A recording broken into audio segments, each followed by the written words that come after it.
How to add tags on YouTube Video PC. First, open your web browser and go to the YouTube homepage. Make sure you're logged into your account.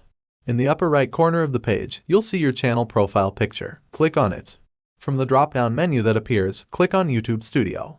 In the upper right corner of the YouTube Studio page, you'll see an arrow pointing up. Click on it to start uploading a video.